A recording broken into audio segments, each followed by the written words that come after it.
Hey, hello and welcome back, future doctors. So here we go for the discussion of alternating currents problem. Okay, and मैं आज ना top 10 numerical problem की discussion नहीं करने वाला हूँ. टॉप 5 प्रॉब्लम्स मैंने यहाँ पे चूज करी हैं आपके वास्ते, जिससे थोड़ा कम टाइम में एक अच्छा कंसेप्ट आपके पास चले जाए और बेहतरीन टाइप के क्वेश्चन ही आपके पास जाएं. ओके, सो यार आप प्रैक्टिस करते रहना, बेहतरीन तरीके से प्रैक्टिस करते रहना और अपना जो मेंटल लेवल है उसको स्ट्रॉन्ग बना के रखना, पॉजिटिविटी बना के रखनी है. You don't worry about that. जो होगा बेहतरीन होगा, बढ़िया से होगा.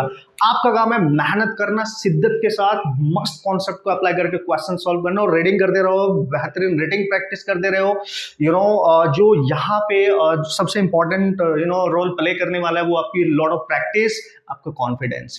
कॉन्फिडेंस. ओके, सो सबसे पहली प्रॉब्लम देखते हैं. 5 प्रॉब्लम की बात करने वाला हूं मैं, ठीक है. मजा आ जाएगा, उन्हीं के तुरंत सारे कंसेप्ट और एक बोनस देने वाला हूं आपको लास्ट में. आप क्या याद रखेंगे, बेहतरीन पॉइंट होने वाला है, ठीक है. उससे आप कुछ क्वेश्चन ऐसे उड़ा सकते हो, इनको सॉल्व भी नहीं करना पड़ेगा. ओके, अल्टरनेटिंग करंट की इक्वेशन आपको एक गिवन दे रखी है. अच्छा सर पूछे गया भाई, पूछे आपसे इसकी आरएमएस वैल्यू बताओ. इसकी आरएमएस वैल्यू बतानी है. ये जो गिवन करंट है, we have to calculate the RMS value of this particular alternating current. Okay, जो भी इक्वेशन हमें गिवन है ना. सो यार मैंने देखा this equation is the combination of एक ये वाली जो करंट है, this part is the AC part, ये एसी पार्ट है, और ये जो 10 लिखा हुआ है ना यहाँ पे साइनोसोडल फंक्शन तो है नहीं, ये तो उसका डीसी पार्ट है. It means that this is the combination of AC as well as DC current. So how we will solve the type of problem, यही कंसेप्ट सिखाने वाला हूं. 100% चांस होने वाले हैं आपके एग्जाम में इस टाइप के क्वेश्चन आने के, तो बेहतरीन तरीके से देख लो.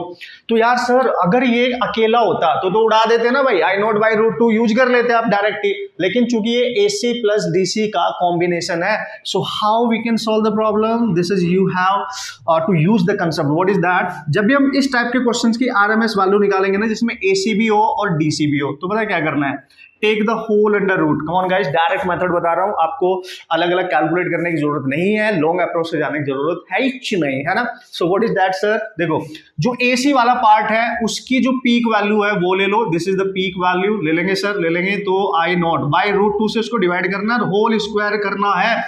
This is the process. Come on guys, this is the process, ठीक है.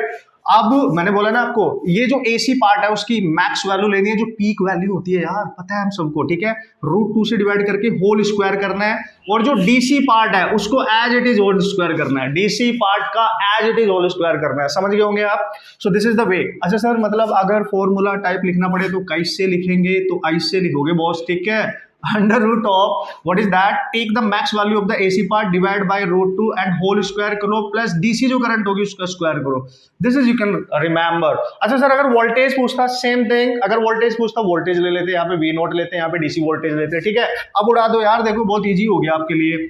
सर कैसे इजी हो गया, आई नोट कितना दे रखा है, root 42 boss, and this is root 2 का होल स्क्वायर दे रखा है कि नहीं, प्लस 10 का 100 हो गया बॉस, ठीक है. और ये आप लिटिल बिट कैलकुलेशन है यार, कम on. This is 42, this is 2, square करोगे तो ये 42 बचेगा, रूट हट जाएगा ना. This is 2 and this is 100, इससे कैंसिल करो, 21 आ गया बॉस. तो 21 प्लस 100, दिस इज 121. और कम ऑन गाइस, दिस इज 121. 121 किसका स्क्वायर रूट होता है बॉस. सो यार आपको दिख रहा होगा आंसर, ये 121 11 होगा. 11 का स्क्वायर आप करोगे तो रूट कैंसिल, स्क्वायर रूट होएगा तो 11 ampere. This is your required current. मतलब इस पूरी जो इक्वेशन आपको अल्टरनेटिंग करंट की दे रखी है उसकी आरएमएस वैल्यू होगी 11 ampere. And this is how you can solve all the type of problem जो इससे रिगार्डिंग आएंगे. इसी तरीके से सॉल्व करना है ना, ये ध्यान रखना आप. और अगर वो एसी और मतलब दोनों कंपोनेंट इसमें अगर एसी के होते तो कैसे करते सर, दोनों कंपोनेंट अगर एसी के होते, उसके लिए भी मैंने आपको क्वेश्चन बता रखा है. शॉर्ट ट्रिक वाली वीडियो में आप जाएंगे, वहां पे देखेंगे और बेहतरीन तरीके से उड़ा डालेंगे, ठीक है. अब देखेंगे नेक्स्ट क्वेश्चन. नेक्स्ट क्वेश्चन किस कैटेगरी का, सारे बेहतरीन कंसेप्ट यहाँ पे डिस्कस करेंगे हम इन टॉप 5 प्रॉब्लम्स के थ्रू. आपका टाइम भी बचेगा और आपको कॉन्सेप्ट भी आएगा, है कि नहीं, कॉन्सेप्ट भी आएगा. Okay let's see. Okay, this is the next question. और क्वेश्चन में जो गिवन डेटा है ना, एक बार उसको लिख लेते हैं, क्या दे रखा है और क्या पूछा गया, फिर 4 डालेंगे, उसका फॉर्मूला, उसका कंसेप्ट यूज करने के बाद उसने बोला सीरीज एलसीआर सर्किट है. वाओ, उसने बोला सीरीज एलसीआर सर्किट है, अच्छी बात है सर, तीनों के तीनों सीरीज में होंगे.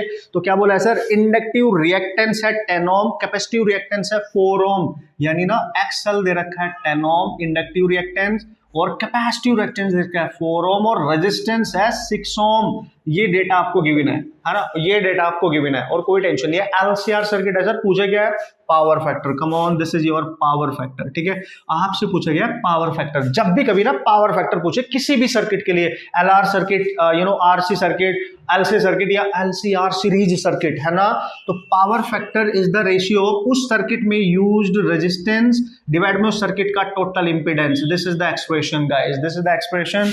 तो आप हमेशा यूज करें इसी का। आर कितना है सर 6, जेड कैसे निकालेंगे सर, याद करो आर का square plus XL minus XC का होल स्क्वायर, यही होता है ना फॉर्मूला जेड निकालने के लिए एलसीआर सर्किट का। यस यस यस, तो क्या करेंगे 6 over under root of R कितने है भाई, आर है 6, एक्सएल है 10, एक्सी है 4 का स्क्वायर, दिस इज 6 ओवर, देखो यहाँ पे भी 6 बचेगा, 6 बचेगा तो 6 का स्क्वायर प्लस 6 का स्क्वायर, ठीक है ना। तो पावर फैक्टर कितना आ गया, उड़ा डालो मेरे से पहले, इसको आप लिख सकते हो 2, यानी 6 बाहर आएगा अंडर रूट 2 कैंसिल, यानी 1/√2। आपको पता है ये आ गया आपका पावर फैक्टर। क्लियर है, this is your power factor. You just check out the options, come on, उड़ा डालो। अच्छा सर अगर इसमें फेज एंगल वगैरह पूछ लेता तो आपको पता है पावर फैक्टर क्या होता है, पावर फैक्टर होता है cos फाई, लिखते हैं हम इसको। अगर फेज एंगल पूछता ना 1/√2 इक्वल टू cos फाई, इस सर्किट में तो दिख नहीं रहा 45 डिग्री, या यू कैन से π/4 रेडियन, ठीक है। This is how you can use the concept, no problem.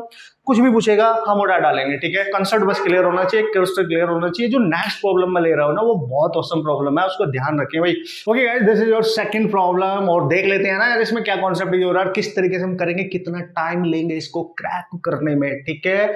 बेहतरीन तरीके से उड़ाना है इसको, इसके कंसेप्ट जो यूज हो रहे हैं, जो कंसेप्ट है इसमें, जो फॉर्मूलाज है उनको भी चेक करते रहना, ठीक है। Okay let's see, so this is the question. Question में क्या बोला गया है सर, क्वेश्चन में देखो क्लियर बोला गया है कि what is the peak current and the resonant frequency of the following circuit. मतलब इस सर्किट में जो मैक्सिमम करंट फ्लो कर रही है, एसी की जो मैक्सिमम वैल्यू है जो भी है वो कैलकुलेट करनी है, और जो रेजोनेंट फ्रीक्वेंसी है, मतलब जब ये सर्किट रेजोनेंस पे होगा, जब इसमें रेजोनेंस हो रहा होगा, रेजोनेंस की फिनोमेना हो रही होगी, तब फ्रीक्वेंसी क्या होगी, ठीक है, ध्यान रखियो। अच्छा सर कैसे करेंगे, सबसे पहले ना फ्रीक्वेंसी निकालने थे, ज्यादा आसान है। देखो आपको पता है एट रेजोनेंस सर ये कब होगा, जब एक्सएल इक्वल टू एक्सी हो जाता है, ठीक है। जब एक्सएल इक्वल टू एक्सी हो जाता है, ठीक है, उस समय हमारा रेजोनेंस क्रिएट होता है। अभी हमें नहीं पता यहां हो रहा है कि नहीं, बट उसने पूछा है रेजोनेंट फ्रीक्वेंसी बताओ अगर हो रहा होगा तो यार रेजोनेंट फ्रीक्वेंसी क्या होती थी, देखो रेजोनेंट फ्रीक्वेंसी होती थी F R equal to 1/2 pi under root में 1/LC। याद रखियो, चाहे तो एलसीआर सीरीज सर्किट हो या एलसी सर्किट हो, केवल रेजोनेंट फ्रीक्वेंसी का फॉर्मूला यही होगा, ठीक है, ठीक है, यही होगा। हर्ट्ज में ऐसे आप निकाल सकते हो। तो क्या करेंगे sir, you just put the values, 2 pi under root में 1/L कितना है सर, ये रहा L, this is milli henry, this is the value of L and this is microfarad, this is value of C। Come on guys, तो ये आप लिखोगे यार 100 into 10⁻⁻, what is this, milli है तो 3 इंटू 100 इंटू 10⁻⁻6। चेक करें आप, ये 2 2 4 10⁻4 प्लस जाएगा 3 और 6 9, यानी 4 से 9 कैंसिल होगा, तो पता दिख रहा है आपको, दिख रहा है, ठीक है, आपको दिख रहा है बॉस। 1/2 पाई अंडर रूट में सर नीचे बचेगा 10⁻⁻5 बचेगा ऑब्वियसली, क्योंकि ये देखो तो ये प्लस की 4 है ना, तो यहाँ पे ऊपर लेके जाओ इसको, तो 1/2 पाई अंडर रूट में इसको ऊपर लेके जाओ ना, इसको 10⁻4 इंटू 10 लिख लो, क्योंकि ये 10⁻4 का 100 बाहर आ जाएगा, पता ही है आपको, ठीक है। 1/2 पाई इंटू 100 और अंडर रूट में 10 बचेगा। याद रखना अंडर रूट 10 पाई के इक्वलेंट होता है, इसकी वैल्यू लगभग पाई के इक्वल होती है, क्योंकि हमें पाई कैंसिल करना है, क्योंकि पाई के टर्म्स में पॉइंट्स में आंसर नहीं है। सो दैट्स व्हाई 10 जो रूट 10 है उसकी वैल्यू पाई होगी, तो पाई से पाई कैंसिल, 2 से ये कैंसिल, तो यार सर एफ आर की वैल्यू आ गई 50 hertz. Now this is the 50 hertz, this is the resonant frequency guys in this particular circuit. This is how you can use the concept. Direct formula याद रखो, देखो फॉर्मूले का question था ये, है ना। अगर आपको पता है रेजोनेंस पे ये फॉर्मूला यूज होगा तो उड़ा देंगे ना यार, हमारा क्या जा रहा है, नहीं। अच्छा सर ठीक है, अब आप ऑप्शन चेक कर लो, 2 ऑप्शन तो आप ऐसे उड़ा दो जिनमें 50 है ही नहीं, वो तो होंगे ही नहीं। अब हमें ना करंट निकालनी पड़ेगी, ठीक है। तो करंट कैसे निकालें sir, maximum current in the circuit कैसे निकालेंगे, उसके लिए मैक्सिमम वोल्टेज चाहिए और पूरे सर्किट का रेजिस्टेंस यानी इंपीडेंस चाहिए। This is the expression, this is the expression. तो यार जेड क्या है सर, जेड है इंपीडेंस। इंपीडेंस का मतलब overall resistance of this whole circuit. Ohm में ही होगी यूनिट, आप सबको पता होगा ओम ही होगी यूनिट। तो सर जेड निकालने के लिए हमें क्या चाहिए, एक्सएल चाहिए, एक्ससी चाहिए। अगर एक्सएल निकालोगे ना तो एक्सएल होता है ओमेगा एल, ठीक है। ओमेगा क्या कितना है सर, ये देखो साइन 100t, टी का कोएफिशिएंट ओमेगा होता है तो 100, एल कितना है सर, ये रहा 100 इंटू 10⁻³ तो आप देखो 10⁴ है, ये -3 है तो 10 बचेगा, 10 ओम, यानी एक्सएल की वैल्यू आ गई 10 ओम। सिमिलरली यहां से निकाल लो एक्ससी, एक्ससी कैसे निकालेंगे सर, 1/ओमेगा-c, याद रखना कैपेसिटिव रिएक्टेंस होता है 1/ओमेगा-c और इंडक्टिव रिएक्टेंस होता है ओमेगा इंटू एल, क्लियर है, वेरी इंपॉर्टेंट। तो सर एक्ससी कैसे निकालेंगे, 1/100, c की वैल्यू है 100 इंटू 10⁻⁶, और ये 4 है 6 है तो -2 बचेगा ऊपर जाके 100, इसका आएगा 100 ओम। तो एक्ससी आ गया 100 ओम, मजा नहीं आ गया बॉस, ठीक है। एक्ससी भी आ गया, एक्सएल भी आ गया, और आर हमें पहले से पता है, this is R, come on, this is R, this is R. अब क्या करें सर, अब आप बस यहाँ पे उठा के पटक दो, तो क्या पटकना है सर, वी नोट कितना है, उत्तरी एसी का जो वोल्टेज दे रखा है ना, वो दे रखा है 30 sin 100t, दो साइन का जो ये वैल्यू होती है, यही तो वी नोट है, this is the peak value of the voltage. So this is 30 over under root में आर स्क्वायर प्लस फॉर्मूला क्या होता है, एक्सएल माइनस एक्ससी का होल स्क्वायर। एलसीआर सर्किट का टोटल इंपीडेंस क्या होता है, वो तो आपको पता ही होना चाहिए, हमेशा सपनों में आना चाहिए। What is that, R square plus XL minus XC का होल स्क्वायर, ये याद होना चाहिए क्लियरली, ठीक है। सारी वैल्यू पटक दो, तो सर आई नोट आएगा 30 ओवर अंडर रूट, आर है 120 का स्क्वायर प्लस एक्सएल आया कितना भाई 10, एक्ससी कितना आया भाई 100 का स्क्वायर। तो सर क्या बचेगा, I note this is 30 over under root में, यहां बचेगा आपका 120 का स्क्वायर, यहां बचेगा 90 का स्क्वायर, जो माइनस होगा तो स्क्वायर की वजह से प्लस हो जाएगा ना। जब इसको आप सॉल्व करोगे ना, ये वैल्यू आप जब सॉल्व करोगे ये आएगी दोस्त 150, चेक करना, कैंसिल 1/5, तो आई नोट आ गया 1/5 मतलब 0.2 ampere. This is how you can crack the type of problem. ये क्वेश्चन ना कैलकुलेशन में थोड़ी लेंदी है, कंसेप्ट इजी है, बेसिक कंसेप्ट में ही क्वेश्चन बनाए गए हैं, आप बस ये ध्यान से सीखो ना मैं क्या कहना चाह रहा हूं। अगर आपकी प्रैक्टिस बहुत धुरंधर कर रखी है, आपने कैलकुलेशन बहुत अच्छे से करनी आती है, तो कैसे नहीं फोड़ के आओगे। बेसिक कंसेप्ट है, देखो दो चीज पूछ ली एक ही क्वेश्चन में, फ्रीक्वेंसी भी पूछ ली और मैक्स करंट भी पूछ ली। सर आरएमएस करंट पूछता तो आपको पता ही है कैसे करना है, ठीक है। सो this is how you can solve the type of problem. Okay, अब चलेंगे नेक्स्ट क्वेश्चन पे। Okay guys, this is the next question, और ये ना बहुत awesome क्वेश्चन है, आप ये मान के चले भाई, बेहतरीन तरीके से आप पहले उसको पढ़ लो, इसके ऑप्शंस देख लो, ऐसे क्वेश्चंस दिमाग से खेले जाते हैं और उसको हमें फोड़ के आना है, लेकिन ध्यान से है ना, ध्यान से करेंगे, ठीक है। इसने बोला है in an LR circuit the inductive reactance is equal to R. उत्तरी पहली बात तो एलआर सर्किट है, एल बना लो, आर बना लो, ठीक है, और ये एसी से कनेक्ट कर दो। इसने बोला ये एल है ये आर है, इसने बोला इसका जो इंडक्टेंस होगा ना, इसका जो इंडक्टिव रिएक्टेंस होगा एक्सएल, वो आर के इक्वल है, मतलब इन दोनों का, इसका रेजिस्टेंस और इसका रेजिस्टेंस आपस में इक्वल है, ठीक है। फिर क्या बोल रहा है, ईएमएफ दे रखा है, ये जो एसी वोल्टेज आपको दे रखा है E naught cos omega T, this is the value of EMF of the circuit, okay, then the power consumed in the circuit, तो इस सर्किट में कितनी पावर कंज्यूम्ड होगी। यस यस यस, एक क्वेश्चन में इस तरीके का आपको कराना चाह रहा था, ठीक है। तो कितनी पावर कंजप्शन होगा, पावर कंज्यूम्ड, एवरेज पावर जब भी पूछी जाए ना, पता क्या करियो आपने करना है दोस्तों, that is IRMS into VRMS, आपको पता है, ठीक है ना, into cos of phi, this is the formula, this is the formula average power consumption AC में। एसी में जो पावर का फॉर्मूला होता है IRMS, VRMS और cos of phi. Now options के अकॉर्डिंग क्वेश्चन करना है, ठीक है, अपना दिमाग ऑप्शन के अकॉर्डिंग चलाना है, ऐਵੇਂ कुछ भी नहीं करते रहना है, ठीक है। जैसे ऑप्शन में दे रखा है वैसे ही करना है। ऑप्शन में जो ऑप्शंस बनाए गए हैं उसमें ई नोट है, मतलब ईएमएफ की मैक्सिमम पीक वैल्यू है और रेजिस्टेंस है, बाकी कुछ भी नहीं है। अब देखो सब हटाओ यहाँ से, तो कैसे करेंगे सर, देखो IRMS को क्या लिख सकते हो, IRMS को लिख सकते हो I नोट बाई √2, क्योंकि साइनोसोडल कोसाइनोसोडल करंट है तो we can use directly I naught by √2, ठीक है। फिर VRMS को क्या लिख सकते हो, उसकी max value E note by √2 लिख सकते हैं सर।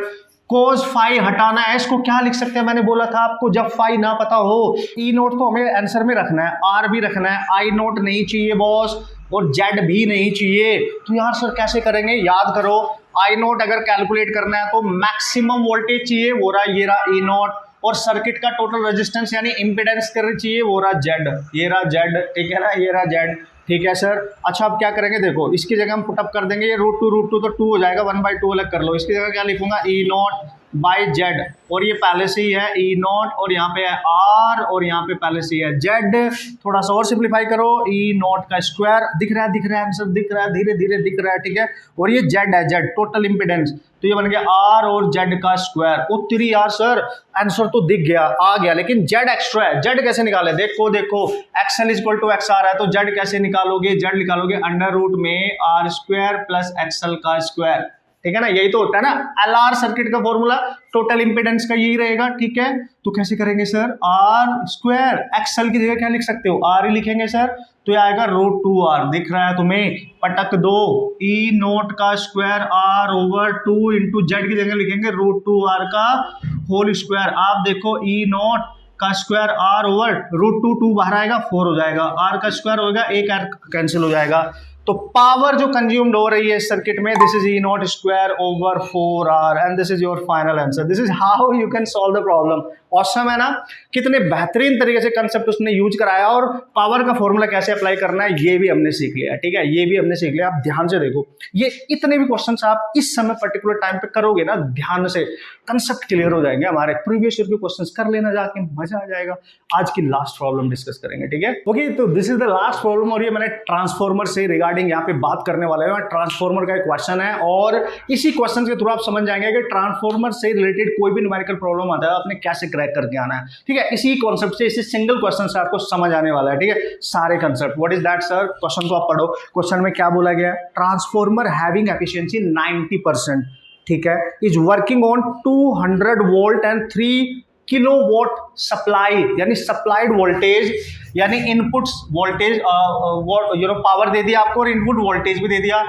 प्राइमरी वाइंडिंग पे जो सप्लाई की गई है पावर वो दे दी है, और उसका वोल्टेज दे दिया, और सेकेंडरी वाइंडिंग में जो करंट फ्लो कर रही है वो है 6 एम्पियर, सेकेंडरी वाइंडिंग में जाने वाली करंट दे दी है। तो सर पूछा क्या है, the voltage across the secondary coil and the current in the primary coil. Come on guys, अगर आपको थोड़ा सा भी याद हो, ये एसी है, आपने सप्लाई किया प्राइमरी कॉइल पे, ठीक है, और ये है आपकी सेकेंडरी कॉइल, समझ जाएंगे। और यहाँ पे कोई रेजिस्टेंस है जिसको आप लोड रेजिस्टेंस है, यहाँ मिलेगा output voltage, secondary coil, this is primary coil. यहाँ पे दिया है पी इनपुट, वोल्टेज इनपुट, इसमें करंट फ्लो कर रही है I1 निकालनी है, और इसमें जो करंट है इसमें I2 वो दे रखी है 6 एम्पियर। ट्रांसफॉर्मर का केस है, जब भी ऐसे क्वेश्चन आएंगे तो क्या करके आना है सर, अगर एफिशिएंसी गिवन है, ध्यान रखियो, अगर एफिशिएंसी गिवन है तो क्या करना होता है। एफिशिएंसी तो आपको पता ही है, output power over input power होती है, ठीक है। एफिशिएंसी देखिए 90%, यानी 90/100, और आउटपुट पावर को क्या लिखोगे, आउटपुट पावर आता है V × I, यानी आउटपुट सेकेंडरी पे वोल्टेज इंटू ये वाली वोल्टेज सेकेंडरी पे जो है ये वाली, ठीक है, इंटू आउटपुट वोल्टेज लिख लो, और आउटपुट करंट, ठीक है, सेकेंडरी पे जो करंट होगी ये वाली, इसको आप लिख सकते हो सेकेंडरी पे करंट, ठीक है। और इनपुट पावर आपको दे रखी है, कितनी पावर इसको सप्लाई की गई, दैट इज 3 किलोवाट, 3 × 10⁻³ ठीक है ना। और यहां से आप सारी वैल्यू कैलकुलेट कर सकते हो। देखो ये कैंसिल, ठीक है, ये कैंसिल, तो ये आ गया 9/10 = V0 क्या है सर, निकालना है।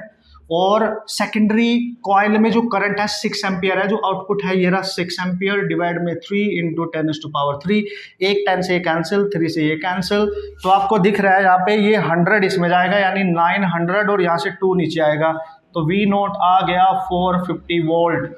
सेकेंडरी यानी सेकेंडरी कॉइल में जो वोल्टेज यहाँ पे मिलेगा आपको वो मिलेगा 450 वोल्ट। ये तो आ गया, ऑप्शन चेक कर लो, इसी से उड़ा सकते हो। अगर 2 में है तो फिर सॉल्व करना पड़ेगा ना, एक ही में है तो उसी को टिक कर देना।